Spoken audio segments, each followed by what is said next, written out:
ये वर्णन करते हैं कि एकादशी व्रत को हरितोष व्रत कहते हैं। भगवान की प्रसन्नता के लिए, हरिजू की प्रसन्नता के लिए एकादशी व्रत रहा जाता है। प्रायः समस्त वैष्णवजन रहते हैं। जो रसिक जन प्रियाजू के चरणों के अनन्य हैं, उनका एक ही व्रत है, श्यामा श्याम की 8 पहर उपासना करते हुए अपनी मन वृत्ति को श्यामा श्याम में समर्पित करना। यहाँ ज्ञान ध्यान व्रत कर्म जीते सब काहू में नहीं मोहि प्रतीति, रसिक अनन्य निशान बजायो एक श्याम श्यामा पद प्रीति। पर जो एकादशी व्रत रहते हैं परम धन्य है, वो हरितोष व्रत है। अब एकादशी व्रत का नियम क्या है और कैसे एकादशी व्रत का फल मिलता है, कई बार चर्चा हुई। बहुत सुंदर तस्मात् शास्त्रम प्रमाणम ते, शास्त्र प्रमाण के अनुसार श्री सनातन मुनि बोल रहे हैं, अथ ते नियमान वच्मि व्रते ह्रस्मिन् दिनत्रये, कास्यम मानुषम मसूरान्नम चणकान को द्रवास्तथा, शाकम मधुपरान्नम च पुनर्भोजन मैथुने, दशम्याम 10 वस्तूनि वर्जयेत वैष्णवः सदा। जिसे एकादशी रहनी हो और एकादशी का फल प्राप्त करना हो, उसको ये नियम पालन करना चाहिए। अथ ते नियमान वच्मि व्रते ह्रस्मिन् दिनत्रये, उसको 3 दिन, एक तो दशमी और एक द्वादशी और फिर बीच में एकादशी, उसको 3 दिन संयम में रहना होता है, तब बीच की एकादशी का उसे फल प्राप्त होता है। जिसे एकादशी व्रत रहना हो उसका नियम है कि दशमी के दिन कांसे के पात्र का त्याग करें। वैष्णव सिद्धांत है कि कभी जिसमें मांस बना उस रसोई का भोजन न ग्रहण करे। मसूर की दाल, चना की दाल, कोदों और कोई भी शाक, शहद, दूसरों का अन्न, दोबारा भोजन और मैथुन, ये दशमी के दिन त्याग दे। एक बार दशमी के दिन भोजन करे 24 घंटे में, क्योंकि एकादशी रहना है। कांसे का पात्र, जिस रसोई में मांस बना उसके भोजन का त्याग, मसूर की दाल, चना, कोदों, शाक, मधु अर्थात शहद और दूसरे के द्वारा दिया हुआ भोजन और दोबारा भोजन और मैथुन क्रिया, इनका दशमी के दिन कभी भी प्रयोग ना करें। इन 10 वस्तुओं से वैष्णव दूर रहे दशमी के दिन। फिर एकादशी के व्रत में, ये पीछे तो हम वर्णन कर ही चुके हैं, कहीं नहीं आया यहाँ कुटू का वो कचौड़ी पकौड़ी और सिंघाड़ा का हलवा और ये दुनिया के खीर और सब। ये एकादशी के दिन किसी भी तरह की गेम आदि क्रीड़ा ना खेले। जैसे अब आज व्रत है तो बैठे हैं अपना मोबाइल में गेम खेल रहे हैं, ऐसा कोई भी क्रीड़ा नहीं। द्वित क्रीड़ा, किसी भी तरह का गेम, ये सब खेल नहीं। द्वित क्रीड़ाम च निद्राम च तांबूलम दंत धावनम, परापवादम पैशून्यम स्तेयम हिंसाम तथा रतिम, कोपम हृणत वाक्यम च एकादश्याम विवर्जयेत। एकादशी के दिन उपासक को चाहिए कि वो किसी भी तरह की क्रीड़ा, मनोरंजन बिल्कुल नहीं। चनिद्राम, नींद नहीं लेनी उसको, न दिन में न रात में, एकादशी व्रत। और प्रायः पुराने महापुरुषों ने ऐसा किया है। रामदास जी डाकोर के रात में जाते थे, रणछोड़ भगवान के यहाँ कीर्तन करते थे जाकर, तभी तो भगवान उनके कीर्तन पर, उनकी भक्ति पर रीछ कर गाड़ी में बैठकर उनके साथ आए थे। पूरी रात जगकर कीर्तन करना, और दिन में तो सोना ही निषेध है। द्वित क्रीड़ाम च निद्राम च तांबूलम,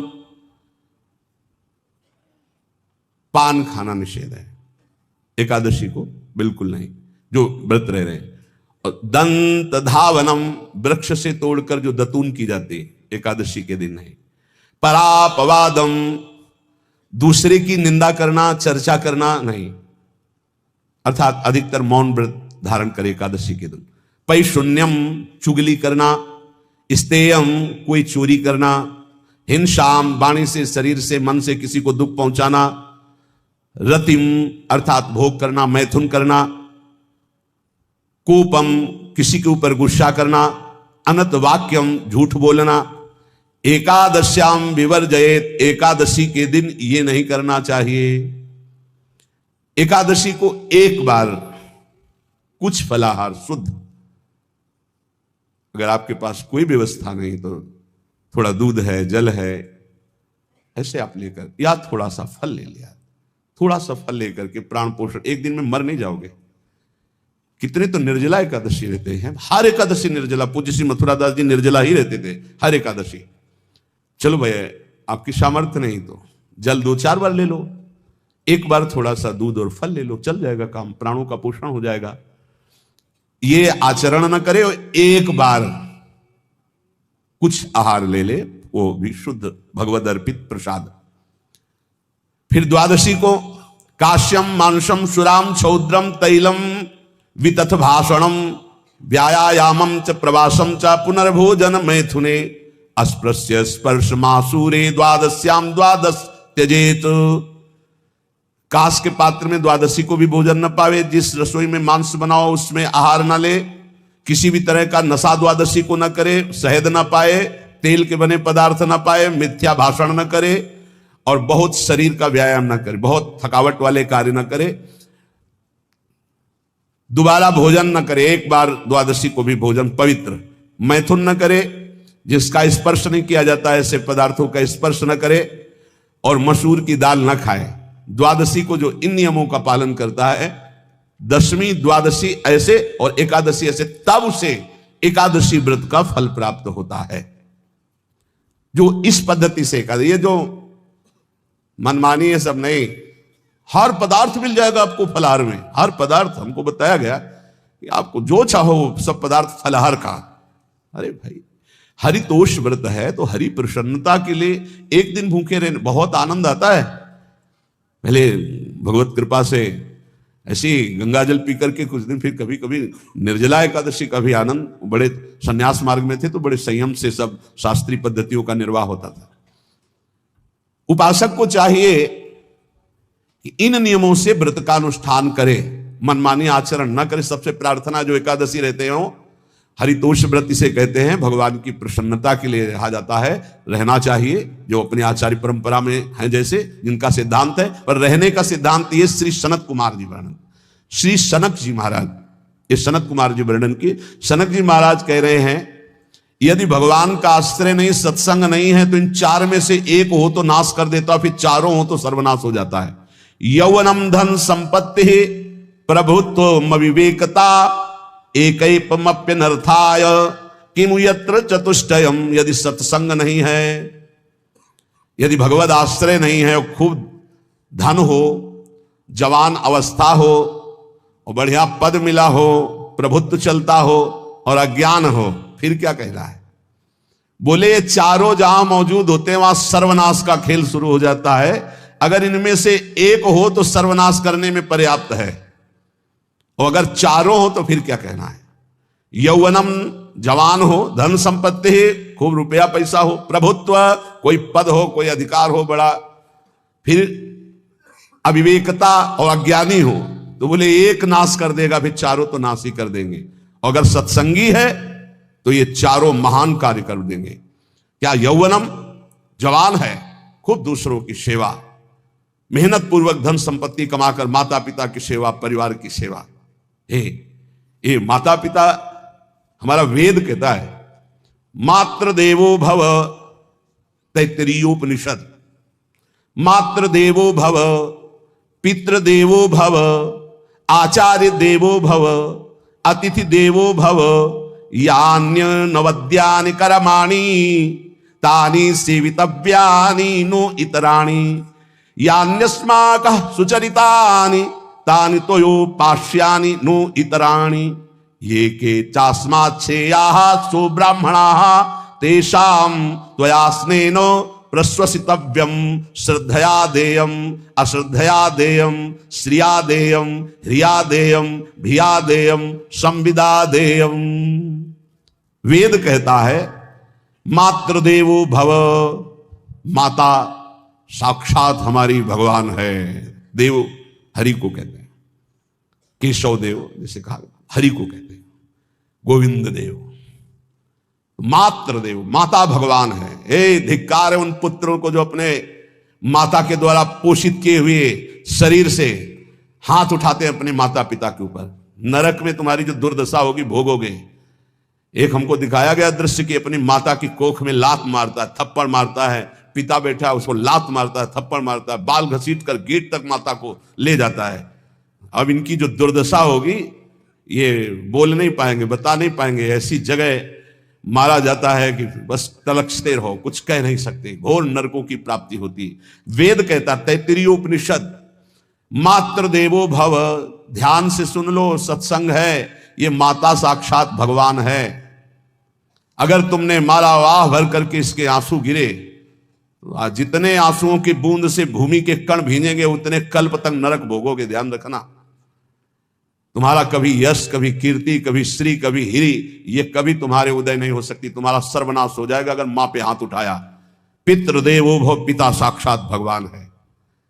देखो भगवान अवतरित हुए तो प्रात काल उठी कै रघुनाथा, मातु पिता गुरु ना वही माथा। आचार्य देवो भव, माता साक्षात भगवान है, पिता साक्षात भगवान है, आचार्य गुरुदेव साक्षात भगवान है।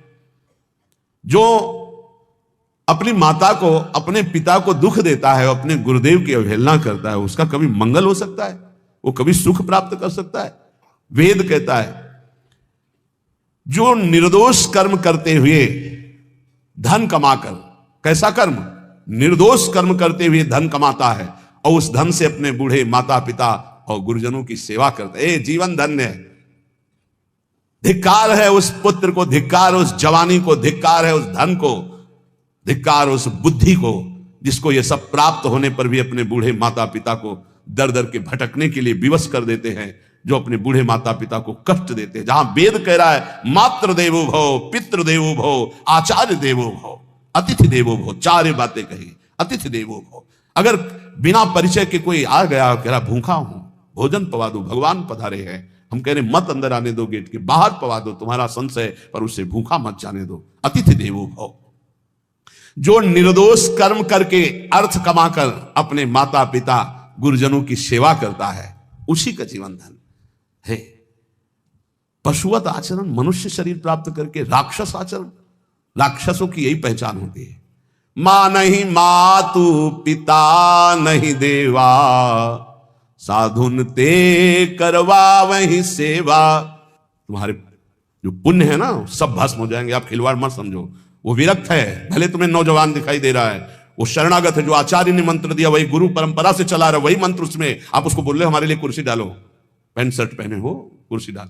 हाँ, आप असमर्थ हो तो हाथ जोड़कर प्रार्थना कीजिए कि बैठने में हमारी टांग टूट गई है, हम बैठ नहीं पा रहे हैं, क्या व्यवस्था हो सकती है क्या? याचना इस कोटि की। आदेश, बाबा जरा कुर्सी लाना, बाबा तो कुर्सी रख देंगे, आप उनको तुम भिक्षुक समझते हो, सारे सुकृत तुम्हारे नष्ट हो जाएं। ये जो संतों के द्वारा दिए हुए आसन में ये अयोग्य पुरुष बैठ जाते हैं ना, इनके सारे सुकृत नष्ट हो जाते हैं। ये क्या समझते हैं? तुरंत आसन दिया जाता है, किसी आओ आसन को प्रणाम करके समेट कर रख दो, अगर आसन में बैठने की योग्यता है। आसन में बैठने की योग्यता उसकी मानी जाती है जो सामने बैठा है उस स्थिति का हो या उससे श्रेष्ठ हो। बहुत होश में ये बातें सत्संग में ही मिलती है और अन्यत्र नहीं मिलती। आसन बिछाने का मतलब तुम कोई महान नहीं हो गए हो, अपने में दैन्यता नहीं तो वैष्णव किस बात के? आसन ग्रहण वैसे ही बिछा हुआ है, उसके ऊपर आसन लगा हुआ है गुरुजनों के लिए, श्रेष्ठ जनों के लिए। आप आसन में बैठने के अधिकारी हैं। सत्कर्म के द्वारा कमाए हुए धन से मातृ देवो भव, पितृ, हम बार बार चिल्ला के कह रहे क्योंकि कलयुगी इन पुत्रों को अब समझ में नहीं आ रहा। जो बोओगे वही काटोगे। अगर आप अपने पुत्रों को शत अध्यात्म की शिक्षा देंगे और स्वयं अध्यात्म से चलेंगे तो तुम्हारा बुढ़ापा ठीक से जाएगा नहीं। बुढ़ापा बहुत मुश्किल से कटता है, बहुत मुश्किल से। हाँ, हमें कई दृश्य देखने को मिलते हैं। बता रहे एक बार बिंदौर इधर है, इच्छावर फतेहपुर, वहां से भ्रमण करते यार कि बड़े मकान से बड़े वृद्ध भागते हुए आए, स्वामी जी स्वामी जी स्वामी जी, बहुत कष्ट में हो। क्या कष्ट है आपको? आप तो महल से उतर रहे हैं। ये किसका है? बोले मेरा ही है। उनका कष्ट क्या है? बोले 4 लड़का है, 4 बहू है, सब खाते पीते हैं, मैं बहुत कष्ट में हूँ, सब कोई अपमान करता है। निकलो फिर बाहर, बाबा जी बनो, भजन करो, भगवान के मार्ग का अनुसरण करो। चौथी अवस्था है। बोले ये तो नहीं हो सकता, रहूंगा तो यही कुछ ऐसा कर दो कि जिससे हमारे बच्चों की बुद्धि बदल जाए, जो हमको पीटते हैं, गाली देते हैं।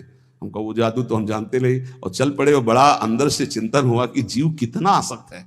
उन्हीं पुत्र परिवार घर में, बुढ़ापे का समय है, चौथी अवस्था में अगर घर ही में रह के भजन करो तो झंझट नहीं होगी। जो मिले जैसे मिले जीवन यापन करो, भजन करो, लेकिन प्रभु से मतलब नहीं। तो जितने भी जवान भाई बहन सुन रहे हैं, आप अपने माता पिता को, यहां हमारा वेद कहता है मातृ देवो हो, माता भगवान है, पितृ देवो हो, पिता हमारा भगवान है। धर्म के द्वारा कमाए हुए धन से माता पिता की सेवा करो। दूसरे दोषयुक्त कर्मों का कभी आचरण मत करो। यन्नस्माकं सुचरितानि तानि तोयो पापाश्यानि नो इतराणि। सुंदर आचरण करो जो महापुरुषों के द्वारा विधान किए गए हैं, पाप आचरण कभी मत करो। हमारे आचरणों में से एक भी ऐसा आचरण नहीं होना चाहिए जो दूसरे को दुखी करके धन संपत्ति लेने वाला हो। वेद कहता है पापाचरण किया और आपको गड्डी पकड़ा दी, आप निर्दोष को दंड दे दिए और दोषी को धन के कारण मुक्त कर दिए। अब आपके परिवार में जो तांडव मचेगा वो झेल नहीं पाओगे, चाहे कोई भी हो। बहुत ध्यान से सुनना, ये सत्संग है, ये शास्त्र है। जो अधर्म पूर्वक दूसरे के द्वारा दिए हुए धन से गलत निर्णय करता है, दोषी को मुक्त करता है और निर्दोष को दंड देता है, उसको दुखिया को न सताइए, दुखिया देगा रोए। जब दुखिया के मुखिया सुने तब तेरी गति क्या होए। मर्सिडीज गाड़ी में भुन जाओगे भुट्टे की तरह अंदर, कोई सांस लेने की जगह नहीं मिलेगी। कैसे? आगे से गाड़ी में किसी कारण आग लग गई, चलती गाड़ी में। अब आजकल सब रिमोट का सिस्टम होता है, वो तार जल गए जिनसे गेट खोला जाता है। अब गेट लाख लोग हैं आसपास, कोशिश कर रहे हैं, ना गेट खुल रहा है, ना शीशा तोड़ा, भम मचा हुआ है। चीखते हुए अंदर एक एक परिवार का सदस्य भस्म हो रहा है। क्यों? किसी के परिवार को उजाड़ा तुमने, किसी के निर्दोष की तुमने दंड विधान किए हैं, पापाचरण किए, वो भोगना पड़ेगा। इसीलिए बार बार तुम्हें भयावह शब्दों से कहते हैं कोई तुम्हें दंड नहीं देगा, तुम्हारे कर्म हर समय तुम्हारी खोपड़ी में सवार हो, वही तुम्हें दंड देंगे। इसलिए हमारा वेद कहता है यन्यस्माकः सुचरितानि तानि तोयो पापास्यानि नो इतराणि। जिसमें महापुरुष विधान किए हैं कि यह आचरण करो वो सुकृत है, और जिसे मना करते ऐसे पापाचरण मत करो, कभी दूसरे का अहित मत करो। जो कोई भी हमसे श्रेष्ठ गुरुजन है उनका आदर करो, उनको आसन दो, उनको विविध पदार्थों से सुख पहुंचाओ, विश्राम कर लेने के बाद वार्ता करो। श्रद्धा पूर्वक माता पिता गुरुजन अतिथि इनकी सेवा करना परम धर्म है। अश्रद्धा पूर्वक इनको कभी मत बर्ताव करो। बोलना, भोजन, ले बूढ़े जनों का ऐसे देखा है, ऐसे बड़ा कर लो, तुम्हारी भी बुढ़ापा आएगी, पता नहीं आ पाएगी कि नहीं आ पाएगी। अगर आएगी तो बहुत बढ़िया आएगी, तुम्हें ऐसे सताएगी कि आप देख लेना। बहुत हमारा हृदय इस बात से पीड़ित हो जाता है कि मां के प्रति ऐसा बर्ताव, जिस मां ने इतना पिता की क्षमता से हजारों गुना बढ़कर माता का प्यार होता है, ऐसे माता को, ऐसे पिता को हमें तो लगता है रोज चरण धो के पीना चाहिए। भगवान साक्षात इनमें विराजमान है। भगवान सच्ची कहता हूं, जो अपने माता पिता को त्रास देते हैं भगवान भी रक्षा नहीं करेंगे, कोई दान पुण्य तुम्हारा काम नहीं आएगा।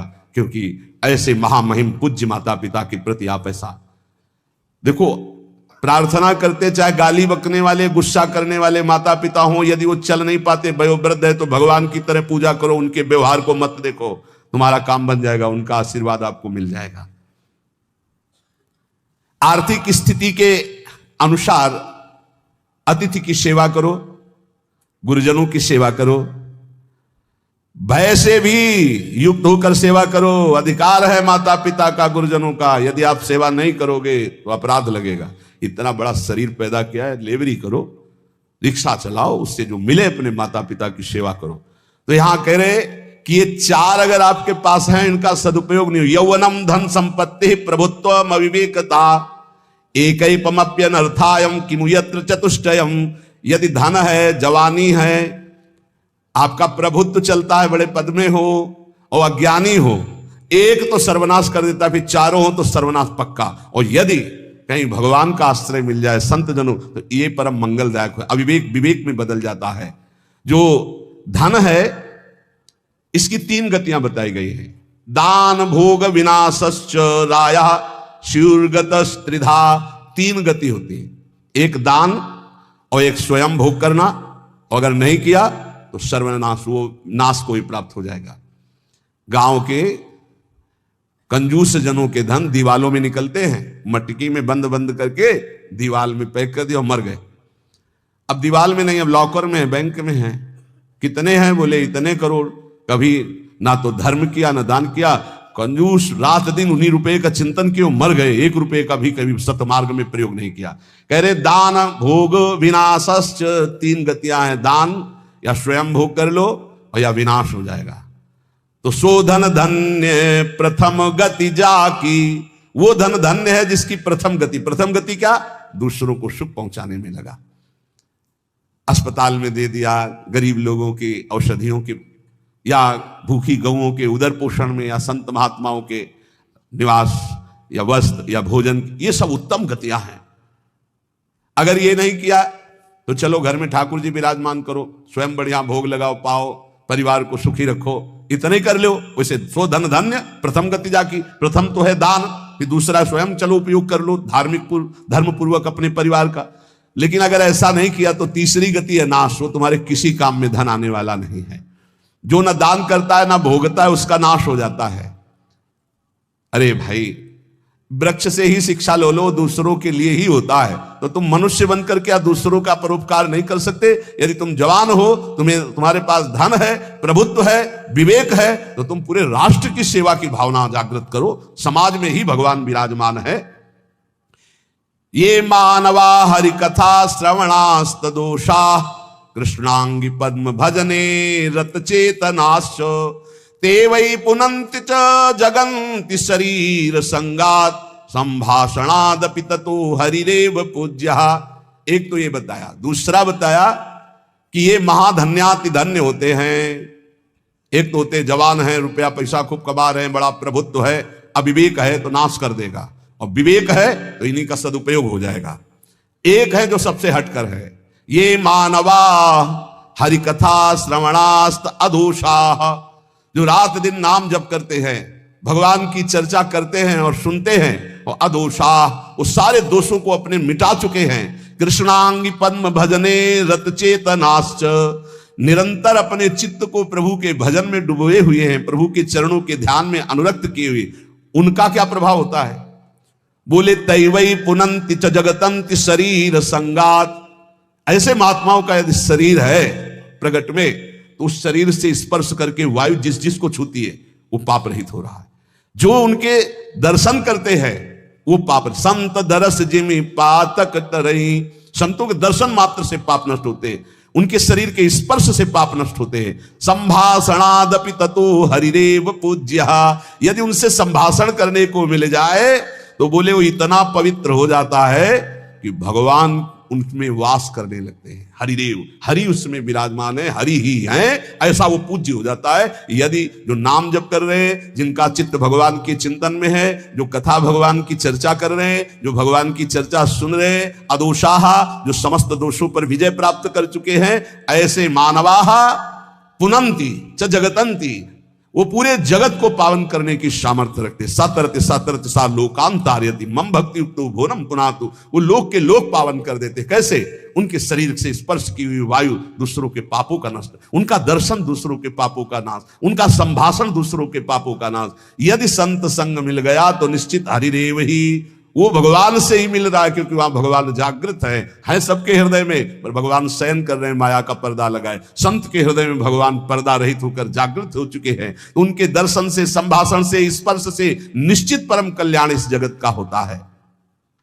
कौन भगवान? भगवान किसे कहते हैं? तो बोले सनंदन मुनि बोल रहे हैं। सनातन जी की सुना, एकादशी व्रत पर बोले, और अभी तक सनक जी बोल रहे। अब सनंदन जी कह रहे ऐश्वर्य समग्रस्य धर्मस्य यशसः श्रियः, ज्ञान वैराग्ययोश्चैव शरणां भग इतीर्णा।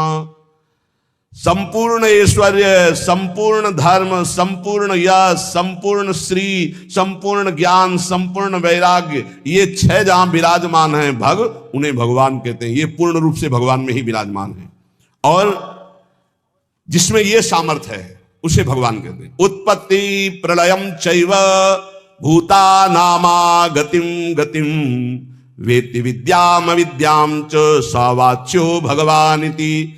जो सबकी स्वयं अपने संकल्प से उत्पत्ति करता है, उत्पत्ति करने वाले ब्रह्मा जी की भी जो उत्पत्ति का कारण है, जो अपने ही बल से सबका विनाश कर देता है, प्रलय, और जो सबका पालन करता है, उसे भगवान कहते हैं। जो आवागमन तथा विद्या अविद्या इसका स्वामी है, उसे भगवान कहते हैं। जो संपूर्ण ऐश्वर्य, संपूर्ण धर्म, संपूर्ण यश, संपूर्ण श्री, संपूर्ण ज्ञान, संपूर्ण वैराग्य और उत्पत्ति, पालन, प्रलय का स्वामी, जो विद्या अविद्या आवागमन जिसी के इशारे से होता है, वही है भगवान, वही सबका भगवान है।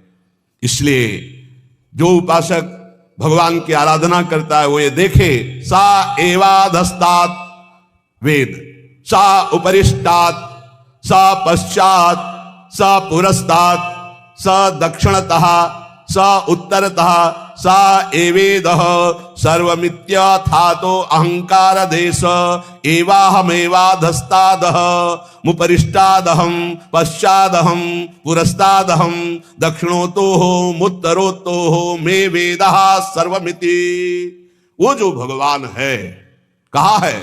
बोले स एवाधस्तात्, स उपरिष्टात्, वो नीचे है, वो ऊपर है, वो पीछे है, वो आगे है, वो दाहिने भी है, वो बाएं भी है, और वही ये सब कुछ है जो देख रहे हो, केवल भगवान ही भगवान है।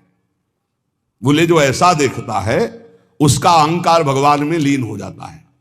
अब वो देखता है मैं ही नीचे हूं, मैं ही ऊपर हूं, मैं ही पीछे हूं, मैं ही आगे हूं, मैं ही दाहिने हूं, मैं ही बाएं हूं, मैं ही ये सब कुछ हूं, मैं ही मैं, अहम ब्रह्मास्मि। दो भाव होता है, एक भक्त जो भगवान को सर्वत्र देखता है, और एक जो अपने अहम को भगवान में स्थापित कर देता है भेदभाव से, वो अपने आत्म स्वरूप को देखता है।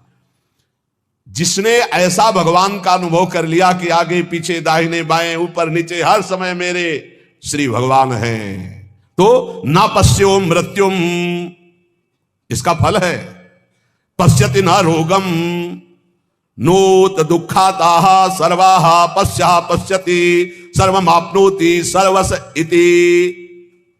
बोले उसको किसी भी प्रकार का रोग दुख नहीं दे सकता।